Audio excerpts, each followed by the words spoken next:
নমস্কার বন্ধুরা, এইখানে যে মাশরুমগুলো দেখছেন এইটা ভালো খড়ে নয়। যেই খড়গুলোকে আমরা ফেলি দিই, মানে খড়ের ডগার অংশটা আমরা বাদ দিয়ে দিই, সেই ডগার অংশ খড় দিয়ে আমরা এখন মাশরুম চাষ করতে পারবো খুব সহজে এবং ভালো ফলন পাবো। দেখুন, আমি খড়ের ডগার অংশগুলোকে এরকম বান্ডেল করে নিয়েছি, তারপরে একই রকম মাপে এর ডগার অংশটা কেটে দেওয়া হয়েছে। এবারে এই খড়গুলোকে আমরা ব্যবহার করব।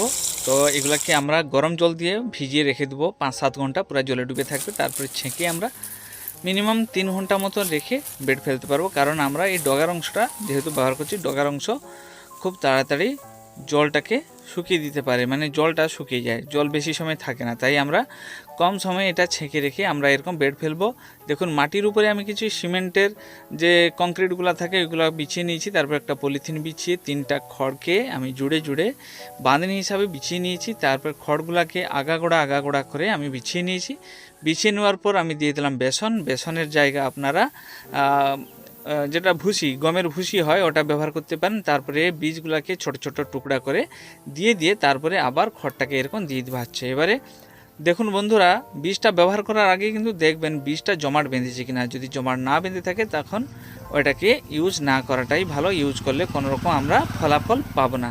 এইভাবে 4টা লেয়ার খড় 3টা লেয়ার বীজ দিয়ে যে বাঁধনিগুলো নিচে বিছানো আছে ওইগুলো দিয়ে এটাকে টাইট করে বেঁধে নিতে হবে, যাতে লুজ না হয়ে যায়, কারণ খড়টা একটু বাতাস লাগলে ফাঁকা ফাঁকা হয়ে যায়।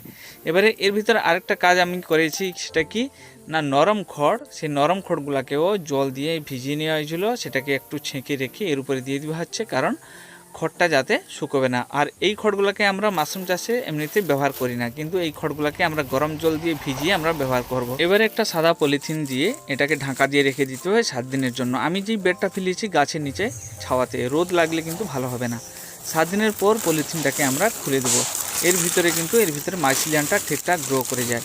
এবারে 7 দিনের পর থেকে পলিথিনটা প্রতিদিন আমাদেরকে খুলে এরকম উপরের দিকে তুলে দিতে হবে, নাহলে পুরা খুলে আমাদেরকে রেখে দিতে হবে 5-6 ঘন্টা। 7 দিনের পর থেকে মাশরুম হওয়া পর্যন্ত আপনাদেরকে এরকম করতে হবে। দেখবেন ঠিক 10-12 দিন কিংবা 15 দিনের ভিতরে আমাদের বেডে মাশরুম হয়ে যাবে। এবারে একটা বেড থেকে আমরা 2 থেকে 3 দিন পর্যন্ত মাশরুম পেয়ে যাব।